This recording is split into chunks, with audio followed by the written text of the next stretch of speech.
talking about information. He was saying a lot about distance while you were working out. Tell me what you got out of that.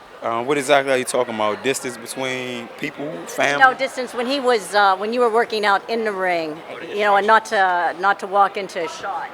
Yeah, like I said, the Marcus Queensbury of the sport is to hit and not get hit. And a lot of times you come up against opponents, stiff opponents, like Rances Barthelemy, that comes off as a crafty fighter. You know, those fighters like him like to lure their opponent into, I guess, a knockout shot or a clean shot because they are a different skill type of fighter. You got brawlers, a person that's going to walk you down, just use their brute strength because they got muscles. You got tall fighters that's just going to box you and stay away from you because they're long, they got long arms. And then you just got some people that's just right in the middle. They don't got too much puncher power, but they still got skill. And the thing that works against them most is their gas tank, you know, their oxygen.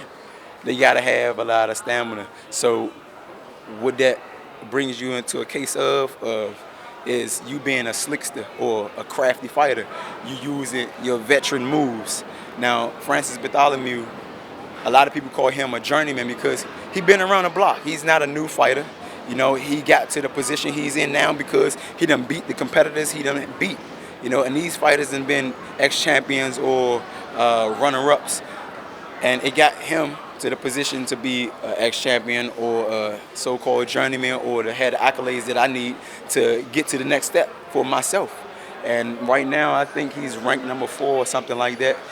If I beat him, I take his seat and I'd be in a better position and I'd be closer to a title eliminator. That's the whole game. You know, the closer you get to a title eliminator, you get your title. You keep going to the next until you get the green belt. I won all of them. But like I was saying, Rances Barthelemy, he's right in the middle. He don't have too much punching power. But because he come from where he's from, Cuba, all of those fighters, they come with a crafty style. No matter how big or how small, they just all have these crafty styles.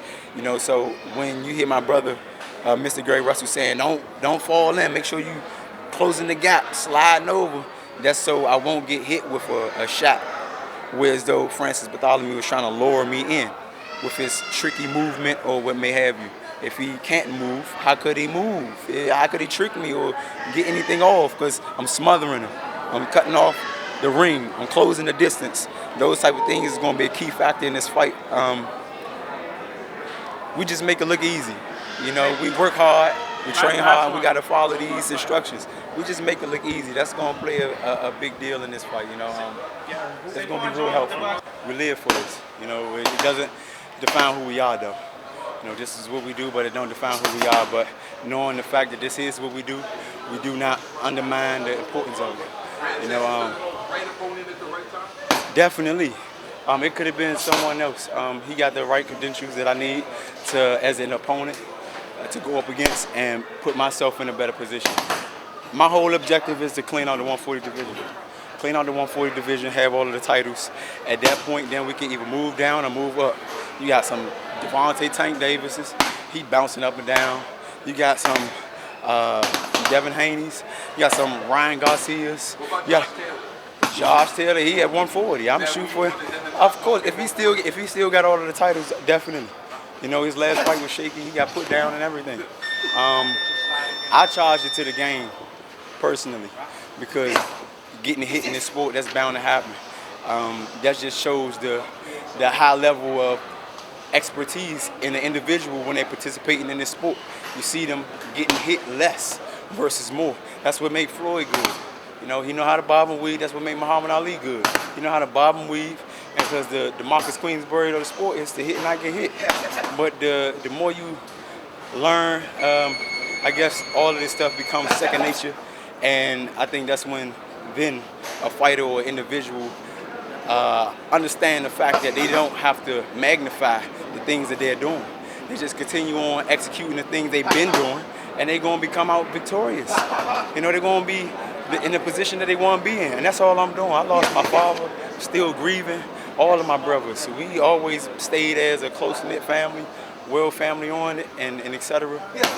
And for a main mantelpiece like that of our family to be gone now, it's been a challenge for us. But he instilled a lot of information to us, instilled a lot of wisdom, drive, integrity, and then some. You know, things of moral purpose, moral fiber.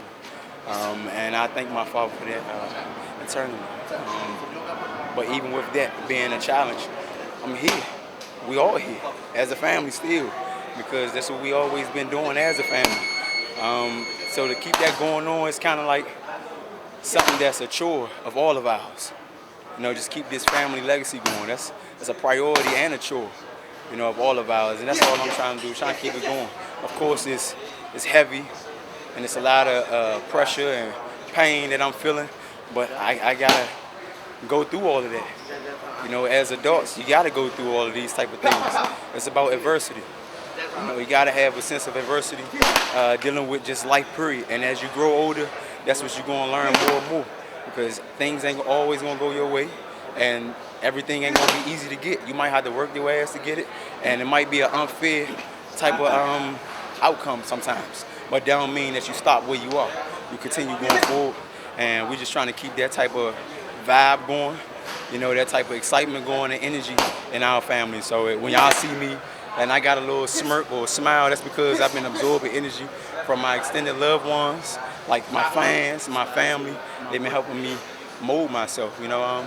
Coming to 30th, I believe y'all gonna get the show that y'all been interested in seeing. So I'm just looking to become victorious, be dominant at the 140 division.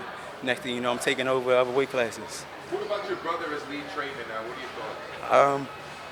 It's a good thing. I wouldn't want to have no unfamiliarized person in my camp training me, because, like I said, that'll do not a greater deal for me. I had to be adversity even more to a different level, because this is a person that I don't know at all, but yet I'm giving him my blind trust in a dangerous profession. You know, in my sport, people die. People get hurt real badly.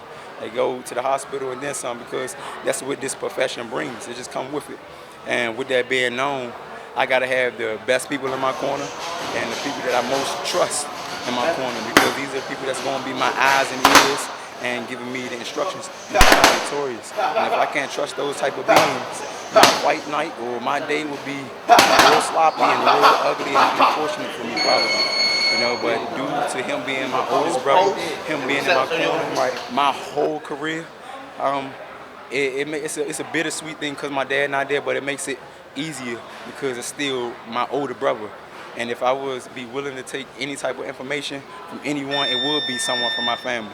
You know, in a crisis moment, in a ring, you never know how the fight going to take a toll, but you just got to trust your cornerman, you know, at any given time. And like I said, him being in my corner, it's a bittersweet thing because I know he don't have the IQ that my dad has, but he still has a high-level IQ of the sport.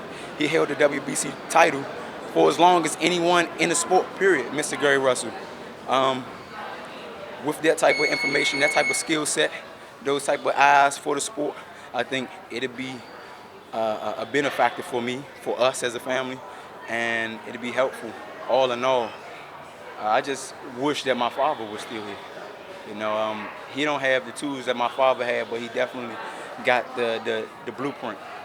And I'm Kristal Hart reporting from Gleason's Gym here in Brooklyn, New York. Hope you've enjoyed the show. Thanks for watching, and we'll see you at the fights.